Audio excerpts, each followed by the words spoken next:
3 pessoas foram presas durante uma operação da Polícia Federal para desarticular uma quadrilha especializada no tráfico de animais silvestres.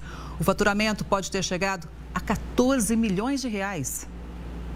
Um militar do Corpo de Bombeiros foi acordado pelos policiais e preso em casa, em Maricá, na região metropolitana do Rio de Janeiro. Ele seria o mentor do esquema. Cobras foram apreendidas na casa de outros investigados, além de armas e grande quantidade de munição. O grupo caçava, traficava animais e também falsificava documentos de posse legal. A rede de atuação criminosa contava com a ajuda de servidores públicos. Segundo os investigadores, centenas de animais silvestres foram vendidos no período de 1 ano pela quadrilha. De acordo com a Polícia Federal, os criminosos movimentaram pelo menos 2 milhões e 400 mil reais, mas o faturamento pode chegar a 14 milhões. A maioria das negociações era feita pelas redes sociais. As investigações começaram no ano passado, depois da apreensão de macacos na casa da influenciadora digital Nicole Baus. Ela ainda não se pronunciou. A mensagem é a seguinte: se não for de um criadouro legalizado, autorizado a realizar esse tipo de comercialização, esses animais só têm uma origem: o tráfico de animais silvestres. E que é um crime que precisa ser combatido com urgência, né? Quem chega para dar mais explicações para a gente é a Paulina Caiado, que é advogada e especialista em direito ambiental. Doutora, seja muito bem-vinda ao Conexão Record News. É um assunto que gera muitas dúvidas, não é verdade? Porque apesar de, claro, todo mundo saber que existe algum tipo de documentação, todo um critério que precisa ser seguido, realmente ainda muita gente não sabe, por exemplo, se qualquer animal pode ser considerado, estar dentro de casa, ser criado como animal doméstico, mesmo sendo um animal silvestre. Doutora, tem alguma restrição? Boa tarde. Olá, boa tarde. Bem, existem sim restrições em relação aos animais silvestres, né, que é um assunto em voga.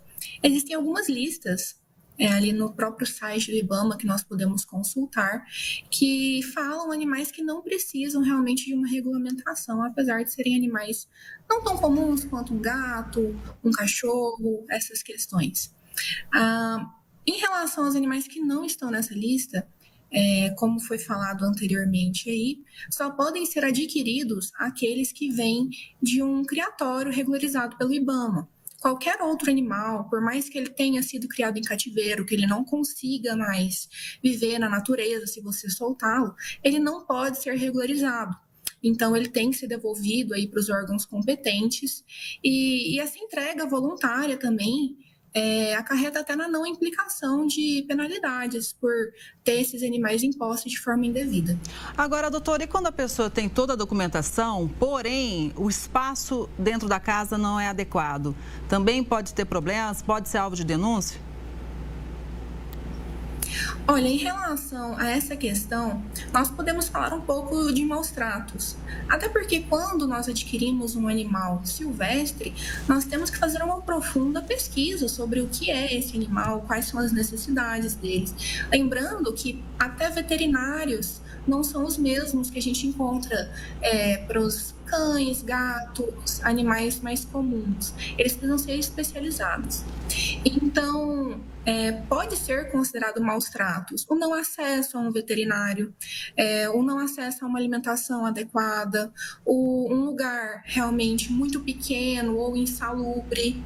Então, existe de fato essa complicação e pode acarretar em penalidades de maus tratos. E também, por exemplo, a responsabilidade de guarda, né? Vamos supor, alguém que cria serpentes, né? O animal pode fugir para um vizinho. Como que fica também esse ponto que é importantíssimo, principalmente para quem mora próximo? Em relação às serpentes, hoje não é possível mais comercializar serpentes venenosas. Mas, de fato, é preciso garantir a segurança tanto para os animais quanto para vizinhos, funcionários, todas essas questões. Realmente é responsabilidade do proprietário. Agora, doutora, o que pode acontecer com a pessoa que foi flagrada com um animal que foi contrabandeado? Olha, se a pessoa está ciente de que esse animal provém de tráfico, ela pode inclusive ser penalizada ali para a questão de receptação. É uma pena aí de reclusão, né, de 1 a 4 anos, além de multa. Fora que também é possível você ter a penalidade penal, administrativa, civil, a depender de realmente como estão todas essas questões. Tá, então vamos dar o passo a passo para quem quer fazer tudo certinho. Para quem fala, olha, só vou ter um animal em casa se for o correto. E vamos fazer da maneira certa. O que a pessoa tem que fazer, doutora? Em primeiro lugar, ela tem que fazer uma pesquisa para saber se ela de fato consegue cuidar daquele animal, até para prevenir futuros processos aí de maus tratos. Depois dela realmente entender que pode continuar com o processo, ela vai procurar um abrigo, né, um estabelecimento que é autorizado pelo IBAMA. E com isso, ela vai escolher o animal, vai passar por todas as medidas. Lembrando que o animal tem que ter algumas regras para ele ser considerado legalizado. Ela tem que ter em porte dela alguns documentos, principalmente em relação à nota fiscal daquele animal, que deve incluir o nome da espécie, a sexagem, quando que ele nasceu e a marcação. Todos os animais silvestres legalizados, eles têm que ter uma marcação individual, que geralmente costuma ser um microchip. E as aves, em específico, ela também tem que ter um certificado de sexagem. Então, depois da pesquisa e aquisição, tem que manter em posse esses documentos, lembrando que só pode ser adquirido naqueles lugares que foram autorizados pelo IBAMA. Eu acho que são dicas muito importantes, porque existe o apego emocional. Nós já mostramos aqui casos, doutora, da pessoa ter adquirido um animal silvestre, depois dado alimentação de forma incorreta, por exemplo, o animal foi lá, engordou demais, aí a polícia chegou, foi retirar esse animal da família, a dona sofreu demais, né? Entra em depressão, as crianças também sentem falta. Então, existe uma série de problemas que podem acontecer, além dos legais também. Existe o apego emocional, por isso que é preciso ter cuidado antes de tomar uma decisão de ter um bicho desse em casa, né? Exatamente. Inclusive, uma das regras para se manter os animais silvestres é de que exatamente seja a finalidade de companhia. Ele não é permitido aí a questão de reprodução, nem exposição à visitação, apenas companhia. E esse vínculo aí, assim como qualquer outro animal doméstico, nós acabamos criando um apego, às vezes até é considerado realmente membro da família. Então, nós precisamos pensar nisso antes de adquiri-lo. E lembrando que se você tem posse de um animal de forma ilegal, é possível entregá-lo aos órgãos competentes para minimizar as penalidades ou mesmo extingui-las.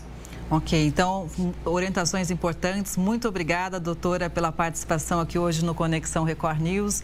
Uma boa tarde e até a próxima. Igualmente. Tchau, tchau. Tchau, tchau.